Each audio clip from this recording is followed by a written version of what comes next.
Hoy vamos a abordar la gran comisión o la gran omisión, ¿sí? La gran comisión o la gran omisión de la iglesia está en el Evangelio de Mateo, en el capítulo 28. Después vamos a ver algunas diapositivas en función de fijar algunos conceptos que me gustaría que lo tengamos en claro.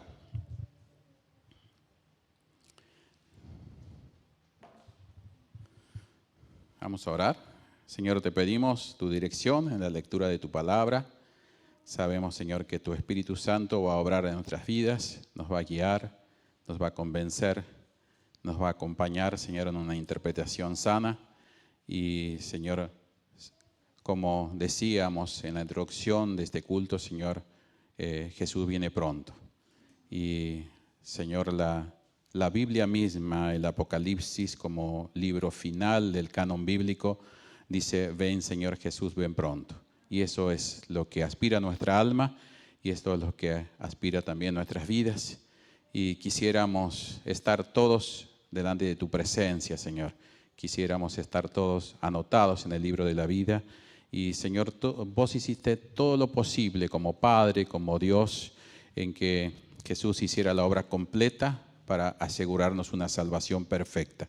De otra manera, Señor, no podríamos tener este privilegio, esta posibilidad de entrar en el cielo, Señor. Todo es por gracia y te lo agradecemos, Señor, porque Jesús vino a este mundo, murió y resucitó y hoy está, Señor, soberano en el cielo.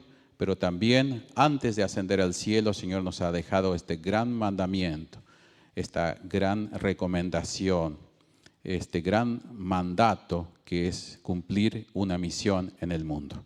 Queremos hacerlo, Señor, de diferentes maneras, en función de nuestros dones, de nuestros talentos, en función de las habilidades que vos nos has dado. Y, Señor, sabemos que tu palabra tiene que ser sembrada en el mundo, Señor. Sabemos que el efecto lo produce el Espíritu Santo. Eso ya no es nuestra responsabilidad, pero sí de sembrar. En el nombre de Jesús oramos. Amén. Bueno, está en todos los evangelios, en los 4 evangelios está el tema de la gran comisión, justamente porque es un tema sumamente importante. Les decía en otras prédicas que las cosas que Jesús pone mucho énfasis, los evangelistas, con estas 4 miradas diferentes, relataban, escribían esto y lo difundían en el mundo de una forma magistral, desde el poder del Espíritu Santo, de las cosas que son sumamente más importantes. Todas las cosas más importantes que están en los evangelios y aquellas que necesitan una mirada complementaria, una mirada profunda, justamente lo registraron los 4 evangelios. Solamente vamos a tomar una mirada ahora que es la de Mateo. Si algunos se quedan en la segunda parte, o si algunos se conectan en la segunda parte, vamos a ver a otro autor con otra mirada del mismo tema. ¿Sí? Esto sería la segunda parte de esta jornada del día de hoy. Dice así Mateo 28, 16 al 20. Pero los 11 discípulos se fueron a Galilea, al monte que Jesús les había señalado. Cuando le vieron, le adoraron, mas algunos dudaron. Y acercándose Jesús les habló diciendo, toda autoridad me ha sido dada en el cielo y en la tierra. Id pues y haced discípulos de todas las naciones, bautizándoles en el nombre del Padre y del Hijo y del Espíritu Santo, enseñándoles a guardar todo lo que os he mandado. Y he aquí, yo estoy con vosotros todos los días hasta el fin del mundo. Y me voy a detener en el versículo 17, que es el versículo que me llamó mucho la atención antes de explicar el resto. Y dice, y cuando le vieron, esta misma realidad de la resurrección fue experimentada de diferentes maneras. Había un grupo que le adoraron después de verlo. Y había otro grupo que dudaban. Y este es el mundo que tiene estas características. No todo el mundo adora a Cristo. No todo el mundo está convencido de la resurrección. No todo el mundo está seguro de la veracidad de la palabra de Dios. Y no todo el mundo está consciente que Jesús va a volver. Estas condiciones o estas dos variables son las que están en juego hasta el día de hoy. Unos adoran y otros dudan. Al menos eso era lo que el evangelista relata en este comienzo de la historia. Pero lo que me parece como para remarcarlo es que Jesús no estaba tan ocupado en los que lo adoraban o en los que dudaban, sino él más bien estaba sumamente interesado en enviar a aquellos que creían en él. No estaba tan preocupado en convencer a los que dudaban, sí lo hizo, pero no fue su ocupación principal. Uno de ellos fue Tomás, alguien cercano a él. Jesús mismo, en forma personal, en forma empática, se acercó a él para darle las evidencias concretas de que era él, de que no era una copia, de que no era un espíritu, de que no era una réplica de él, de que no era un ángel, sino que era él. Y aún también a los mismos discípulos también los enfrentó, los confrontó de una manera sutil, de una manera sencilla, de una manera amorosa. Les dijo que era él, que no era otro. Y es más, les pidió compartir la comida que tenían en ese momento. Estaban comiendo pescado y estaban comiendo pan. Y Jesús les dijo, estoy hablando de Jesús resucitado, ¿no? Cuando se aparece ante el grupo de los 11, allí faltaba uno porque justamente era el que lo había traicionado, el que se había suicidado, no estaba allí dentro del grupo de los 12, sino estaban los 11.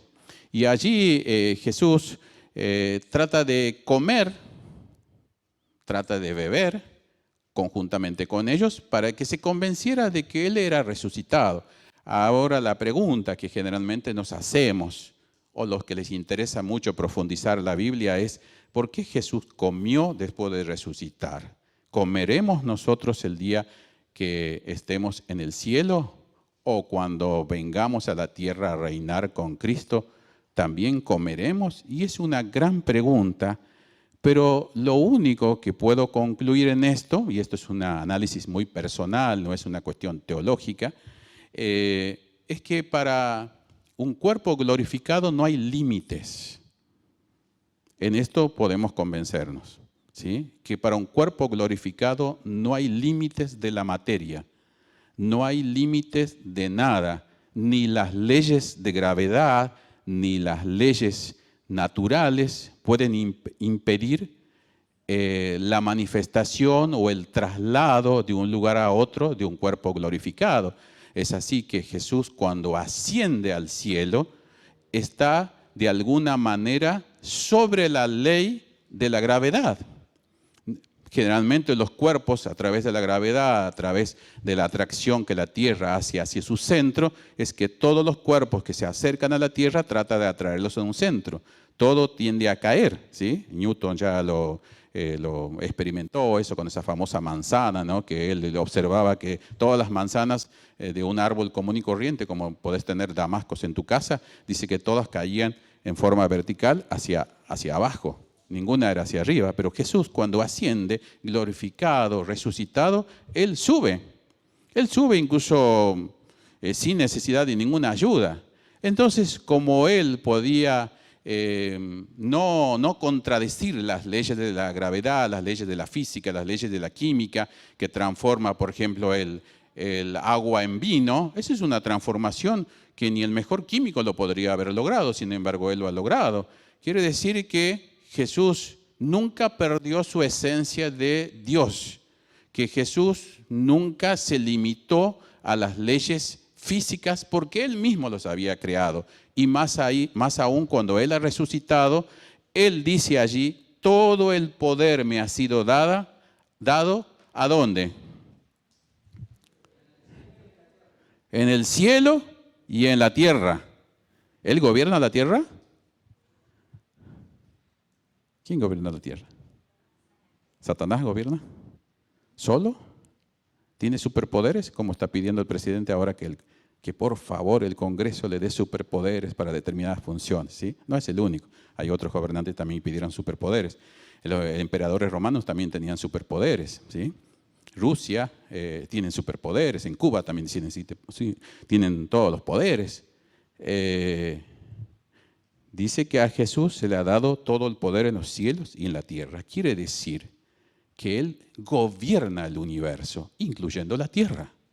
No le demos más poder al diablo que el que tiene. ¿Que es superior a nosotros? Sí, porque es otra esencia, es otra forma de ser. El diablo es del grupo, de la especie de los ángeles, y nosotros somos una especie humana, es distinta. Nosotros fuimos creados poco inferior o poco superior, o lo que le quieran llamar a los ángeles, distintos. Somos creados de una forma distinta. El diablo tiene una delegación en la tierra como príncipe de este mundo. En realidad, él lo que está haciendo una especie de gobierno parecido al gobierno que Cristo va a tener en el milenio. Él siempre quiere imitar las cuestiones de Dios.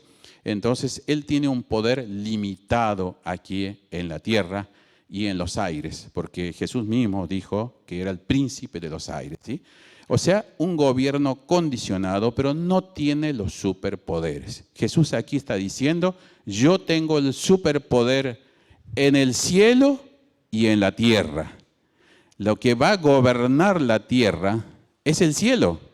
Por eso el Padre Nuestro dice que se cumpla tu voluntad en la tierra, pero en función del cielo. En el cielo siempre se cumple la buena voluntad de Dios. Siempre. ¿Sí? En la tierra no siempre. En la tierra no siempre. Por eso el Padre Nuestro tiene también una enseñanza teológica. Está bueno por ahí poder analizarlo, está bueno poder estudiarlo, porque ha quedado en una simple repetición, en un ritualismo, pero tiene justamente un modelo teológico muy importante. Jesús no estaba ocupado de agradar o de conformarse solamente con los que le adoraban. Él va por más. No estaba ocupado de los que dudaban, porque justamente Él les dijo en un momento a los discípulos que si no lo querían seguir, que no lo siguieran, que Él no los iba a obligar. Y Pedro, como fue el portavoz siempre de ese grupo, le dice, Señor, ¿a quién iremos? Tú tienes palabras de vida eterna. O sea, Él en ningún momento nos obliga a seguirlo, sino que nos motiva, en todo caso nos insta a que le podamos seguir. Hudson Taylor, misionero en la China, lo expresó así: la Gran Comisión no es una opción para ser considerada, sino un mandamiento para ser obedecido en relación al tema de hoy, que es sobre la Gran Comisión. No hay un llamado más alto o un privilegio más grande conocido para los seres humanos que involucrarnos en completar la Gran Comisión. ¿Por qué decía este autor de completar la Gran Comisión? Porque Jesús ha instalado esta idea de una comisión en el mundo, de una misión en el mundo a través de sus apóstoles, a través de los primeros cristianos, pero eso lo hizo extensivo y lo viralizó para todo el mundo. El modelo para llevar a cabo la misión es un modelo netamente similar a lo que Jesús lo hizo. Jesús dice que así como Él fue enviado por el Padre, así Él nos envía a nosotros. El Evangelio de Juan hace referencia a la Gran Comisión en estos términos: como me envió el Padre, así también yo os envío.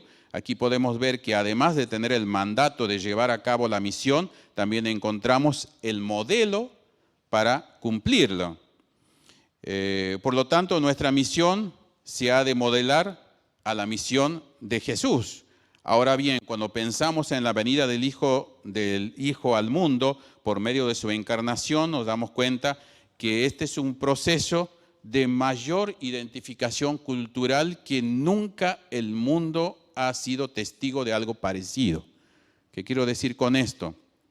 Que Jesús, al venir al mundo, se encarnó, no estoy diciendo se reencarnó, ¿sí? Porque esta es más bien una posición hinduista. Estoy diciendo que Jesús al venir al mundo se encarnó para adquirir de alguna manera la vivencia de los humanos. Si no, hubiera sido como un extraterrestre, si no hubiera tenido como una categoría angelical, aunque Jesús no es un ángel, ¿sí? Él es el ser creador, por lo tanto no se parece a la creación, sino Él es el inicio justamente de todo. Y aquí notamos que Jesús viene en forma de un niño, se hace niño, crece como un niño, después a la edad más o menos mediana que tenemos los seres humanos, de 30 años, en el rango de 30 a 45, otros dicen a 50, que es un rango de la madurez, después se empieza a decrecer. O sea, no voy a preguntar quién tiene más de 50 años en este momento, pero estamos decreciendo, ¿no? ¿Sí? Este es el ciclo vital de la vida y tenemos que aceptar que estas cosas se dan y todas las etapas de la vida son lindas. Todas las etapas de la vida son lindas. Hay que disfrutarlas al máximo, ¿sí? Pablo decía, cuando era como niño, él tenía su comportamiento como niño, pero cuando era adulto, él tenía sus cuestiones como adulto. Es decir, por eso decimos, esta iglesia es para todos, es para niños, es para adultos, es para los ancianos, es para todas las edades, porque justamente de los ancianos tenemos mucho que aprender por sus vivencias que tienen aquí y por las cuestiones. Muchas gracias.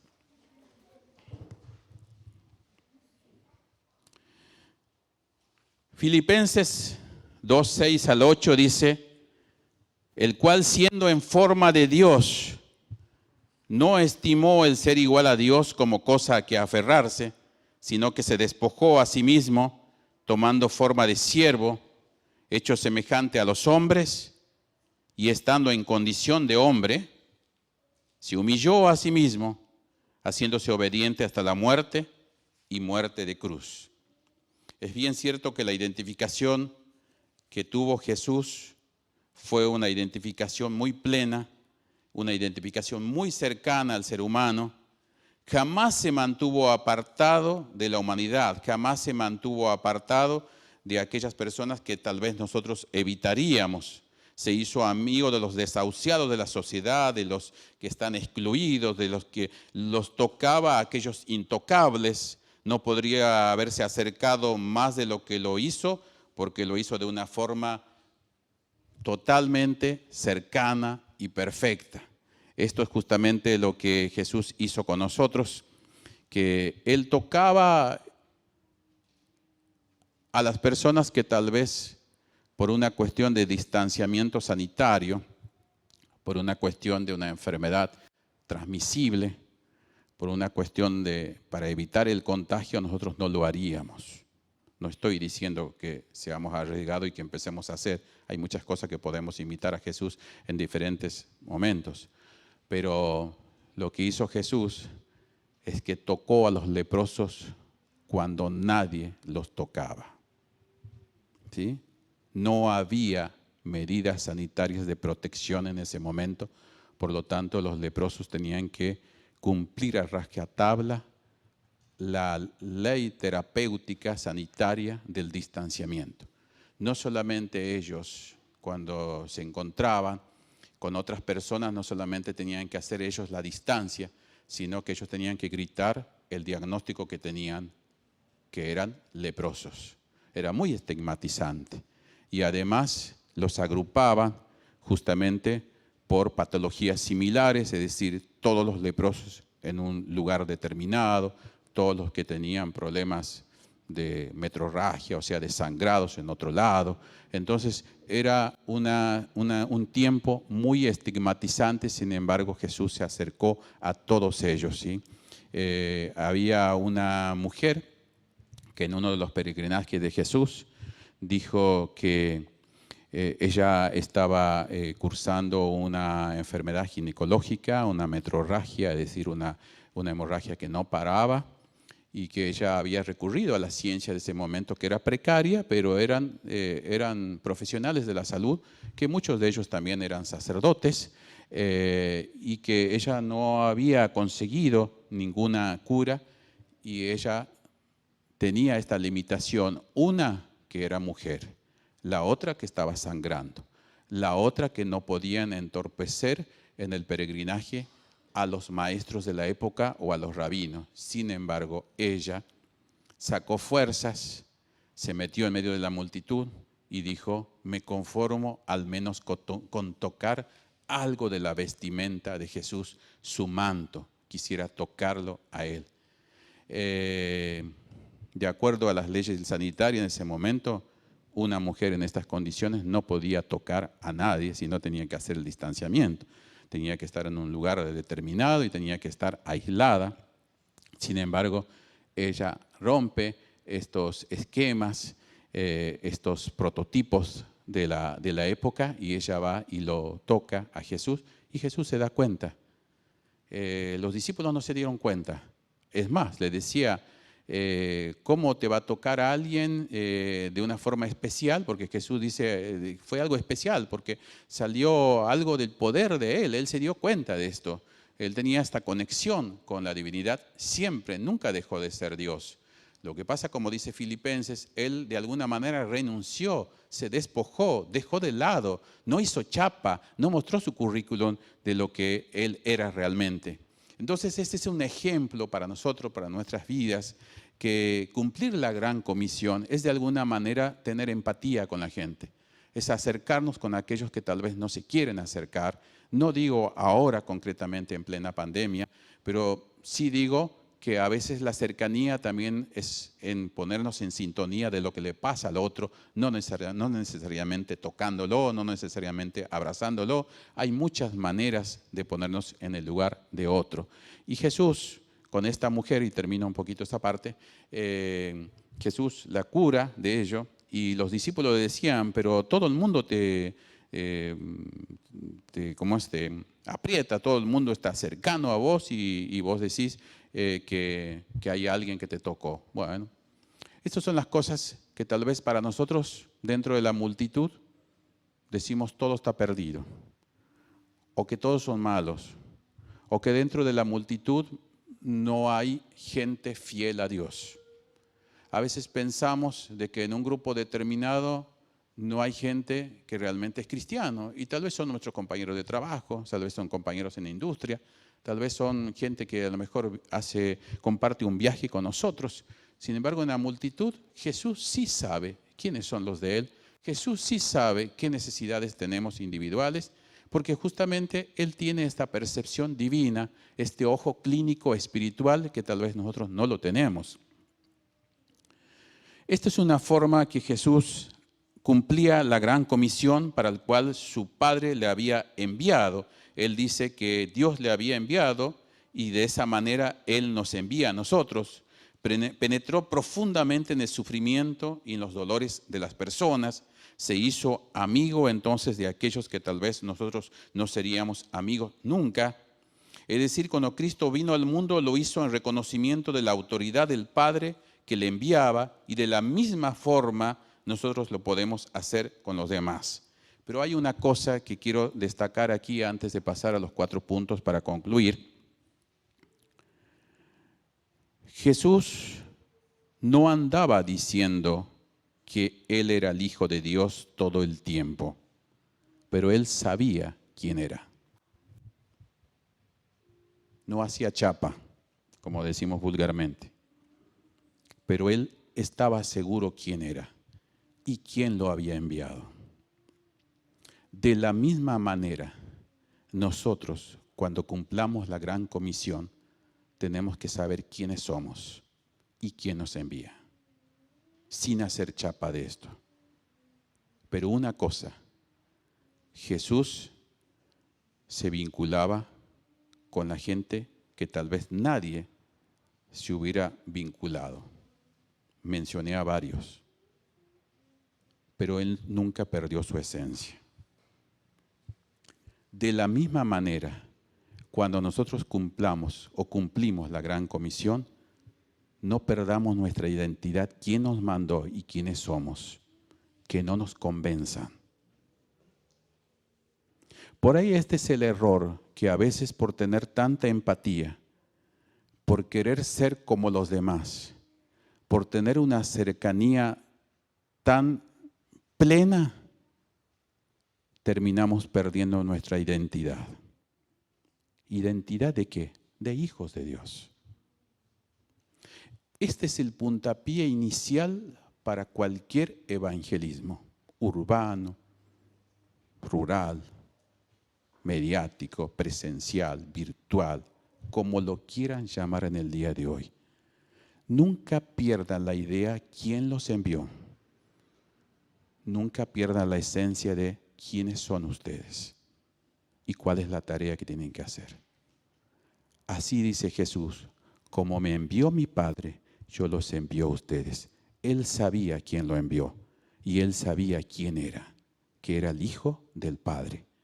Y así iba, se involucraba con la gente.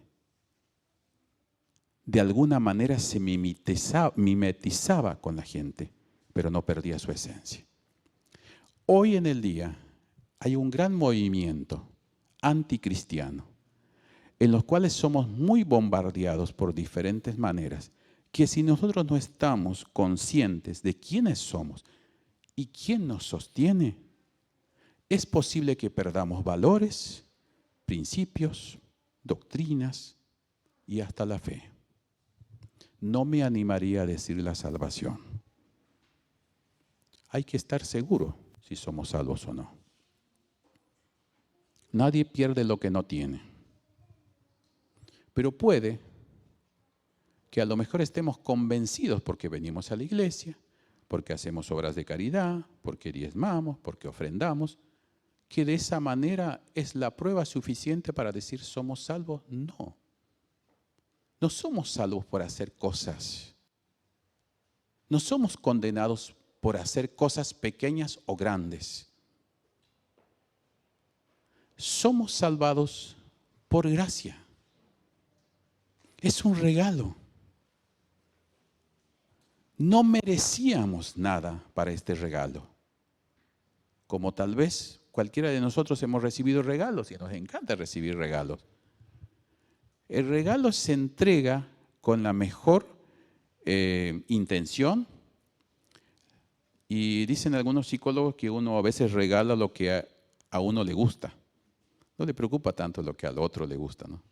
Sino lo que a uno le gusta, lo que a uno le gustaría tener, tal vez eso mismo regala al otro. Y está muy bueno esto, porque uno le da valor a ese regalo.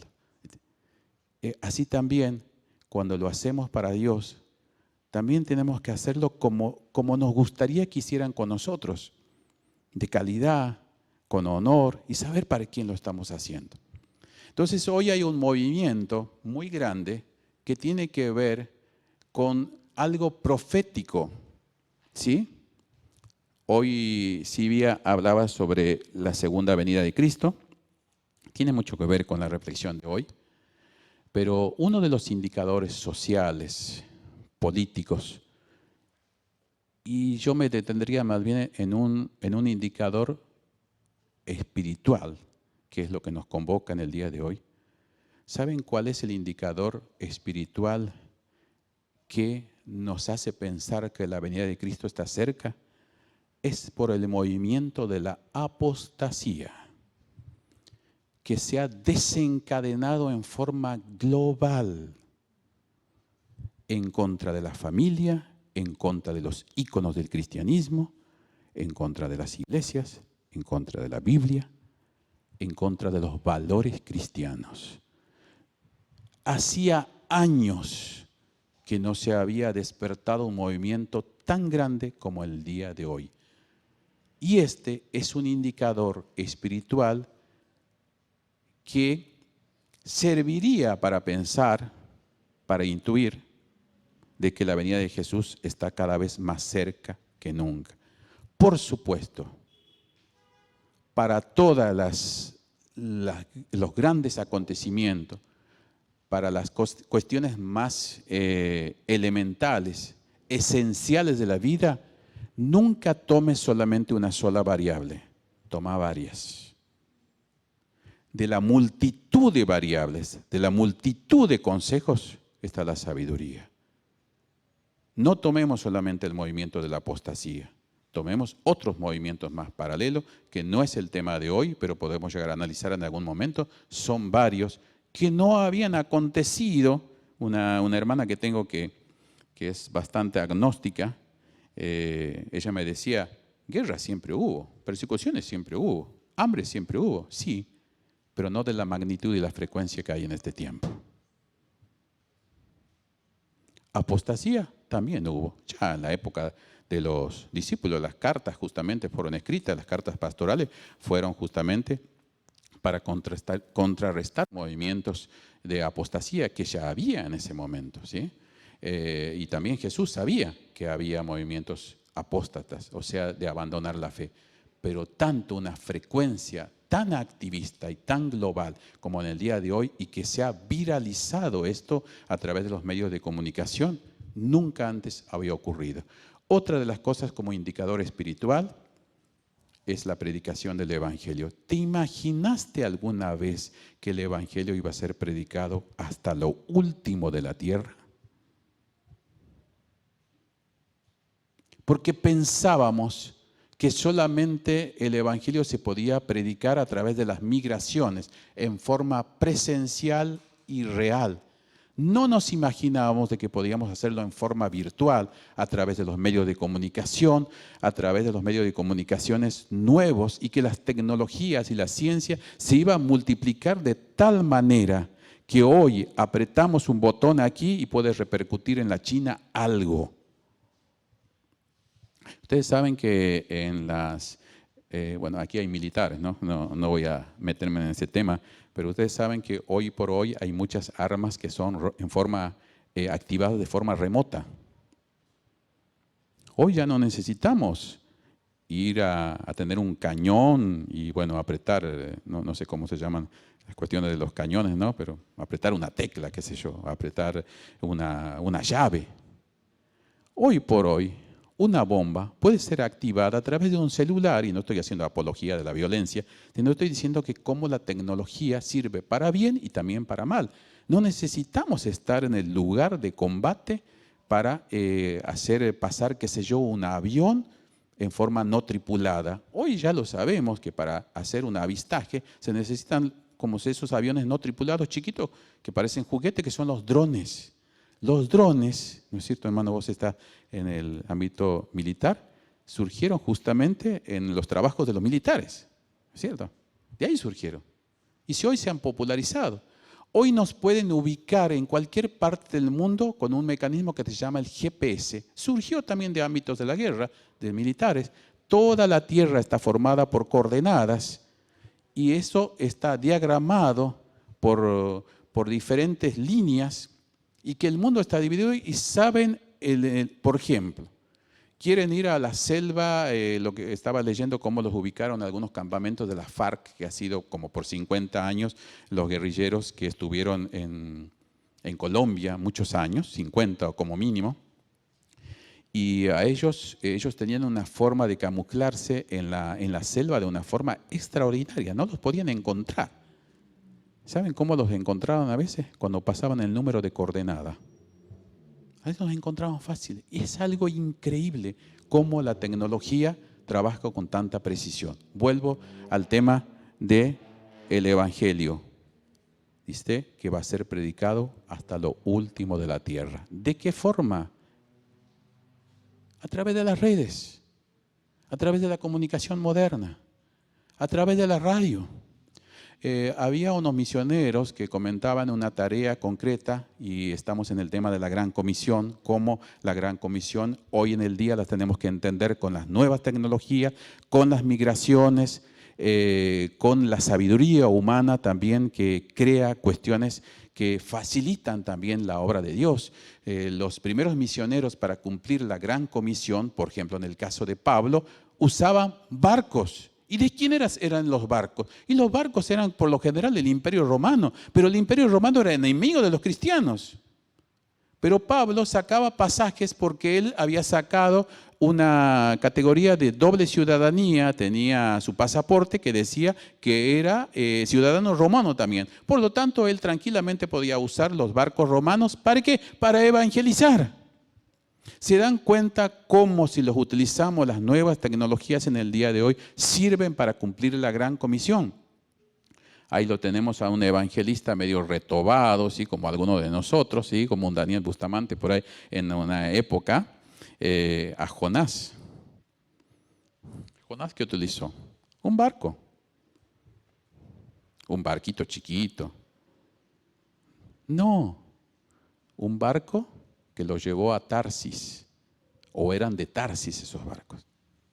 Si usted investiga cómo eran esas características de los barcos, eran los más veloces. Jonás no quiso cumplir la gran comisión, porque lo que nos pasa a veces para cumplir la gran comisión, que a veces somos selectivos. Decimos a unos sí, a otros no. Jesús dice que quería que la gran comisión sea predicado a toda criatura. A toda criatura. Jonás, mucho antes de este acontecimiento de Jesús, tenía que ir a predicar a los ninivitas, enemigos de su pueblo, enemigos de una familia. Los ninivitas eran los peores torturadores de la época. Usaban las peores torturas para que la gente demore más en morir y hacerlo sufrir más. Totalmente sádicos. Sin embargo, Jonás, cuando tenía que ir a predicarle ahí, dijo, no, yo me tomo un barco y me voy a otro lado de la forma más rápida. Sin embargo, ya sabemos toda la historia cómo ha ocurrido, que Dios ha utilizado también un pez, ponerle el nombre ballena, lo comió, lo mantuvo en su vientre y estuvo allí por lo menos 3 días.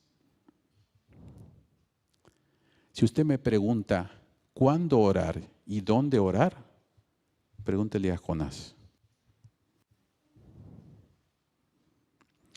Hasta en el vientre de un pez se puede orar. No burocraticemos la oración. Jesús dice, orad siempre. Pero ¿saben qué bueno es que otra vez nos volvamos a juntar para orar? Porque es más fácil superar por ahí estas cuestiones que a veces solo uno no se motiva, que uno necesita el apoyo de otro, que mejor juntos. Sí, está comprobado eso, mejor juntos. Por eso Jesús hacía muchas cosas en equipo. Entonces, para orar, en el caso de Jonás, en medio de la prueba, en medio de la situación donde él pensaba que no iba a salir más, oró. Y sin embargo, si usted averigua bien, este pez, esta ballena, ¿dónde lo dejó? En las arenas, en la costa, no de Nínive, perdón, no de Tarsis, de Nínive. A veces Dios utiliza las pruebas, a veces Dios utiliza las circunstancias para que cumpla la gran comisión. Ese es nuestro Dios. ¿Por qué lo hace Dios así? Porque Él está interesado en la gran comisión, porque Él está interesado en la misión. Porque si vamos a decir de misioneros por excelencia, fue Jesús, porque Él vino enviado. Él hizo una especie de antropología cultural, empatizó, se camufló en el género humano, estoy tratando de ser lo más claro posible, en forma de niño entró para participar con los niños de la época, con los más grandes de la época. A los 12 años sorprendió a un grupo de adolescentes o a los doctores de la ley. Tenía solamente 12 años, tenía esa participación. Y después también a los 30 años él comenzó su ministerio. Primero comenzó su ministerio de la Gran Comisión. ¿Dónde lo comenzó? En su barrio, entre los conocidos. ¿De dónde? De Nazaret. Y a veces pensamos que en ese barrio donde nos conocen, donde a veces uno dice, sí, lo conozco a mi vecino, lo conozco a mi otra vecina, pero sin embargo a veces los frutos principales no surgen ahí. ¿Cómo le pasó a Jesús? No surgieron ahí, pero él no se dio por vencido. La gran comisión nace en Capernaum. ¿Qué era Capernaum? Era una ciudad más grande. Era un lugar de comercio tremendo donde se juntaban multiculturas en ese lugar en Capernaum. El desarrollo de su gran tarea, de esa misión para la cual vino a la tierra, lo hizo desde Capernaum. Allí en Capernaum comenzó su ministerio, que lo hizo aproximadamente por casi 3 años. La pregunta que siempre me hice desde que me convertí en cristiano: en 3 años Jesús hizo lo que tal vez en toda una vida nosotros no lo logramos. Es cuestión de decir quién soy, quién me envía y para qué estoy en esta tierra. Si uno puede contestar estas 3 preguntas, la gran comisión sale de una forma natural. Vamos a pasar, para terminar, una diapositiva.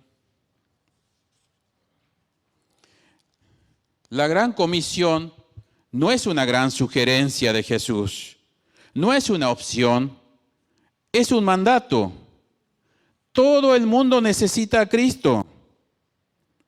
Si todo el mundo necesita a Jesús, entonces debes compartir las buenas nuevas, mantenerlo en secreto, la gran comisión, mantenerlo en secreto, el hermoso mensaje del Evangelio es, escucha bien, un crimen.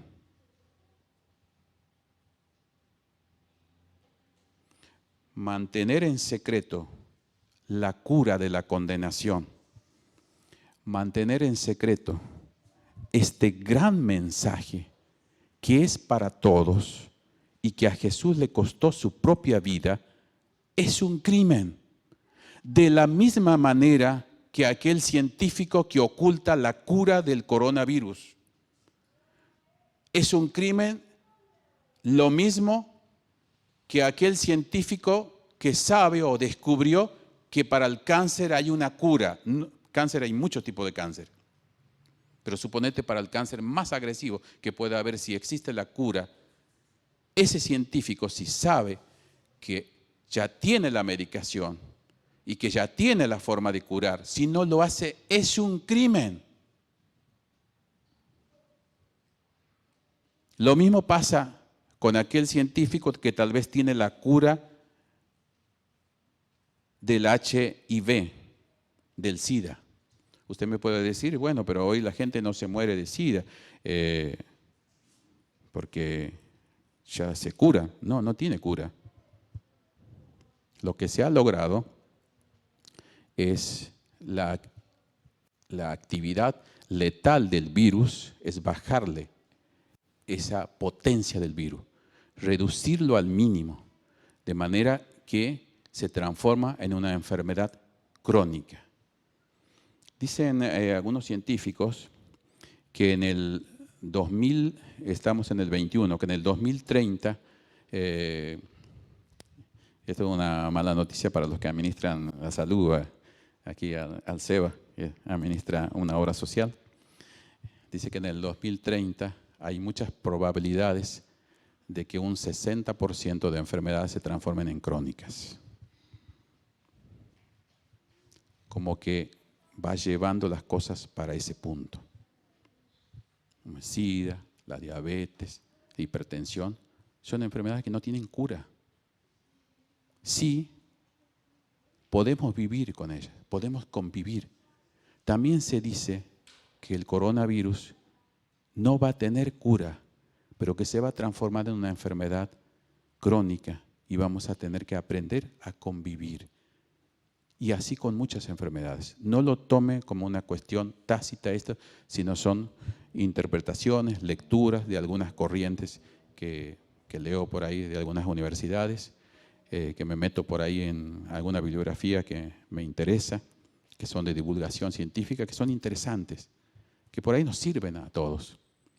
Pero tener la respuesta para la condenación del mundo, tener la respuesta para la cura del alma, tener la respuesta de que el Evangelio es una buena noticia para todos, y algunos dirían también para todas, no importa, para todos o todas o todes, como lo quieras poner en el día de hoy. No soy de acuerdo con la cuestión del lenguaje inclusivo, pero por ahí sirve para entendernos entre todos y no dejar afuera a nadie. Si sabemos que el Evangelio es la verdad, sabemos que la gran comisión no es una sugerencia, no es una recomendación, es un mandato. Así como Jesús vino por un mandato del cielo, Él dice, yo los envío a los demás. No es una opción,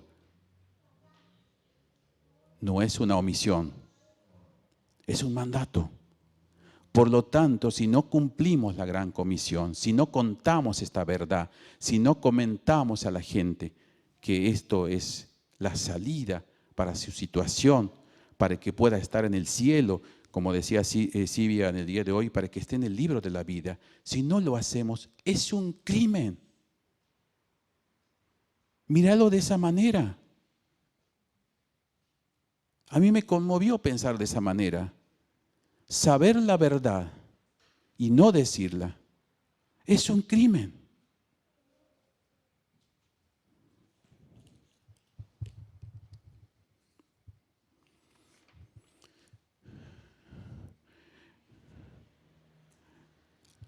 Termino con esto. Anterior a ver, anterior. Las 4 responsabilidades básicas de la gran comisión de Jesús resucitado. Quiero remarcar esto porque conocemos la vida de Jesús antes de la resurrección. Es el mismo Jesús, pero ya resucitado, donde tiene todo el poder sobre el cielo y sobre la tierra. ¿Por qué quiero hacer esta distinción? Que la resurrección cambió esta historia de Jesús que comúnmente nosotros conocemos. Hay un antes y un después en su vida, porque si Él hubiera tenido todo el poder de los cielos y la tierra, no lo hubieran crucificado. Mientras el diablo, a través de la muchedumbre, a través de la gente, le decían, si eres hijo de Dios, bájate de la cruz. Fue tentado a bajar de la cruz y lo podría haber hecho. Pero ¿qué hubiera pasado esto? ¿Hubiera cumplido la gran comisión del cielo o hubiera cumplido la gran comisión del diablo? Estamos todo el tiempo en esta polaridad de ambos lados. Uno que quieren que cumplimos la gran comisión del diablo, que también siempre imita todo, y el otro que Jesús quiere que cumplamos la gran comisión por el cual vino a esta tierra. Pasamos aquí, que vamos rapidito. Conocer la procedencia del mandato. Los 4 puntos empiezan con C para que nos podamos acordar bien. Conocer la procedencia del mandato en el versículo 18. Jesús tuvo autoridad divina, toda potestad me es dada en el cielo y en la tierra. Esto es muy importante para cumplir la gran comisión. Conocer la procedencia del mandato. ¿Quién me manda? Alguien que tiene todo el poder, toda la potestad en el cielo y en la tierra. Segundo punto allí en ese mismo título, autoridad divina delegada, me es dada, dice Jesús. ¿Dada por quién? Por su Padre. No es cualquier autoridad, es una responsabilidad de delegado que Él tiene y lo hace cumplir de esa manera. Segundo punto, pasamos al otro. Cooperar predicando junto a toda la iglesia, versículo 19, a una tarea activa. ¿Cuál sería esa tarea activa? Id.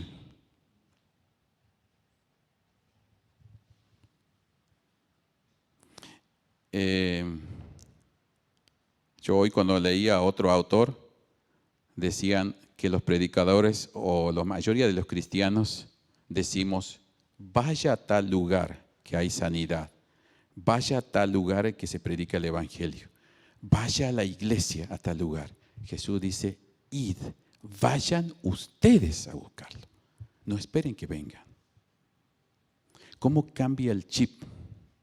¿Cómo cambia el paradigma que tenemos muchas veces? Jesús dice, vayan. ¿Se acuerdan en la alimentación de los 5,000? Que los discípulos decían que vayan a comprar alimentos. Nosotros no tenemos para darle a 5,000 personas. Y Jesús, ¿qué les dice? Vayan ustedes.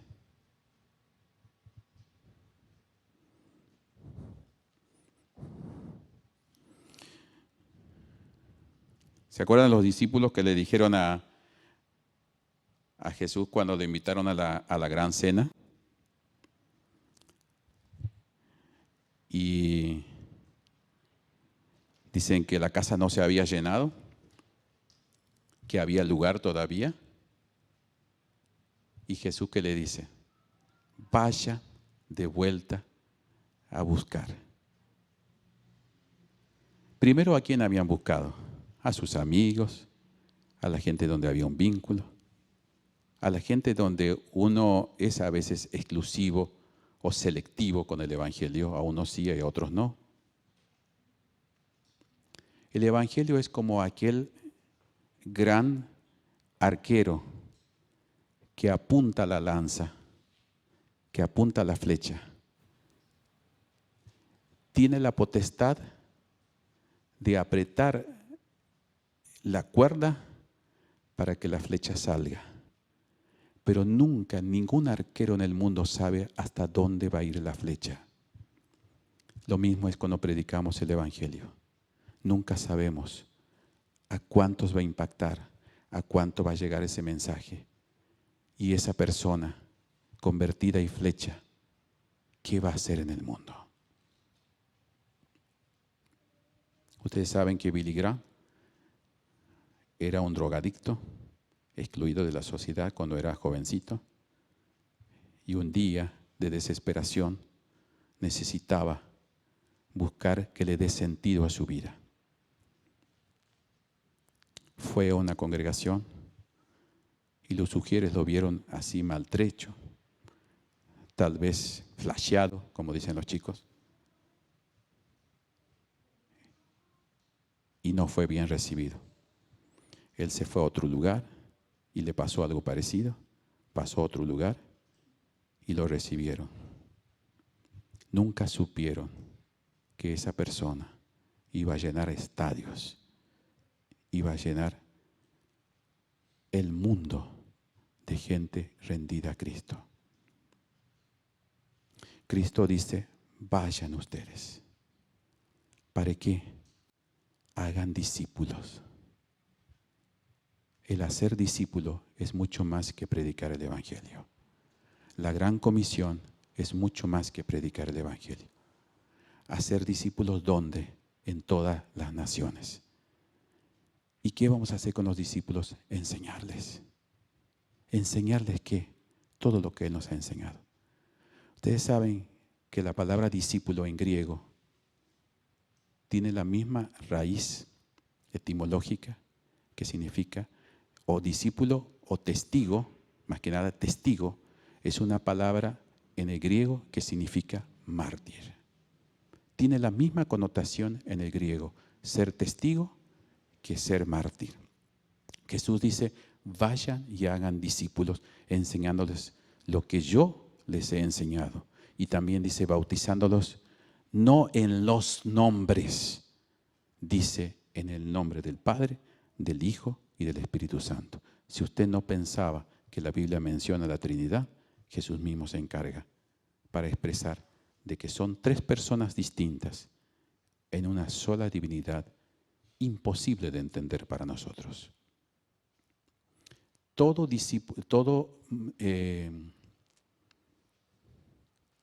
maestro en Israel, todo rabino tenía sus propios discípulos. Esto no es nuevo, esta palabra discípulo que Jesús toma.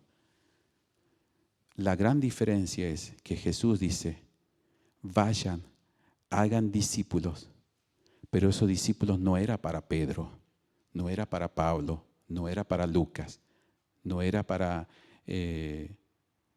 Juan, era para Jesús. Esto es muy interesante y con esto quiero terminar. Hacer discípulos es para Jesús, no es para vos.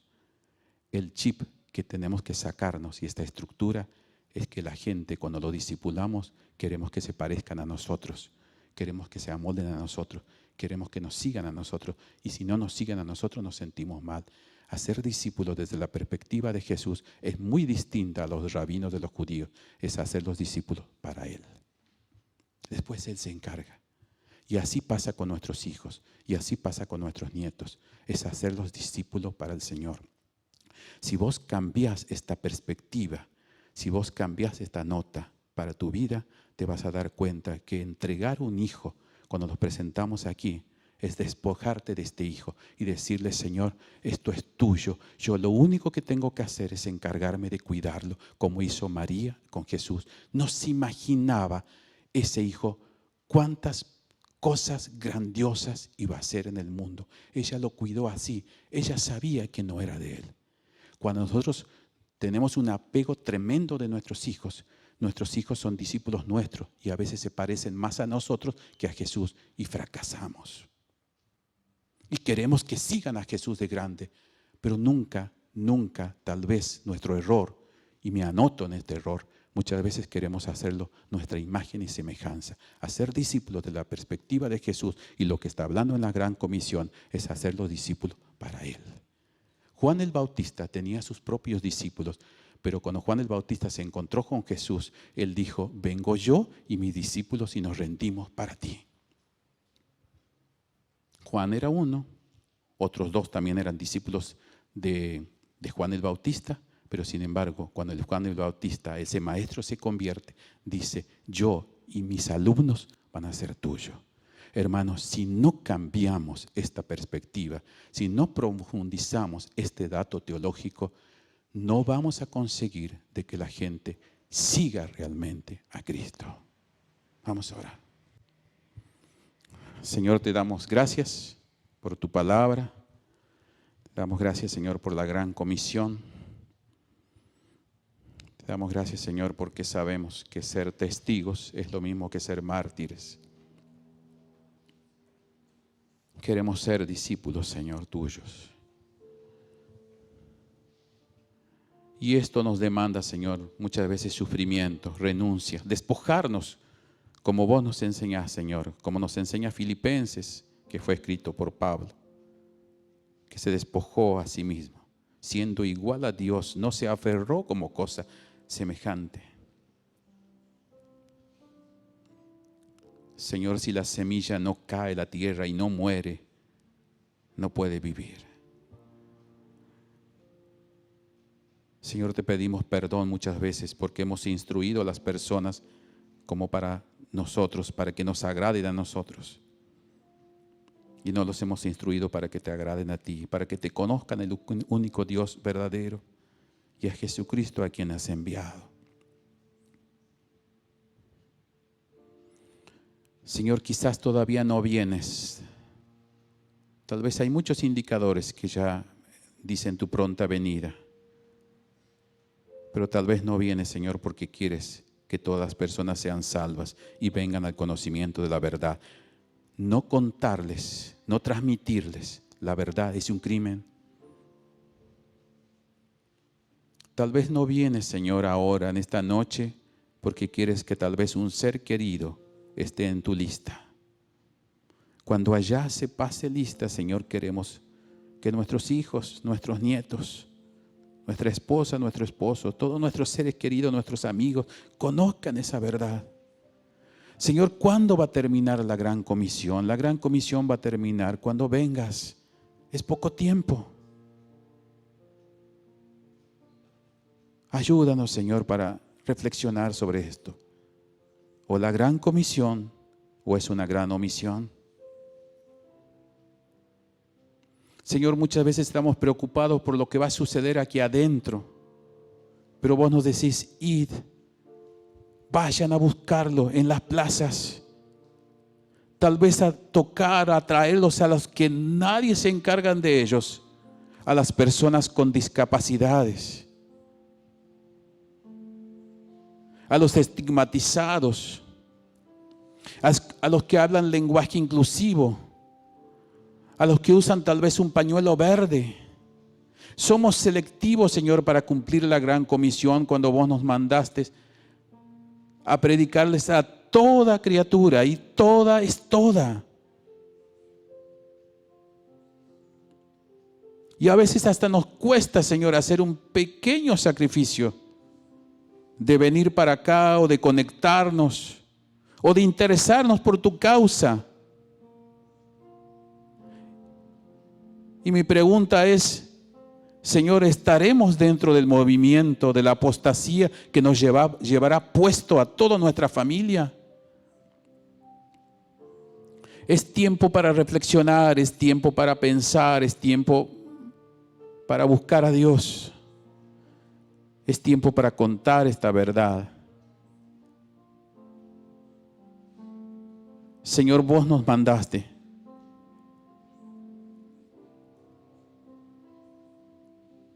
Si alguien nos pregunta quiénes somos nosotros, somos tus hijos.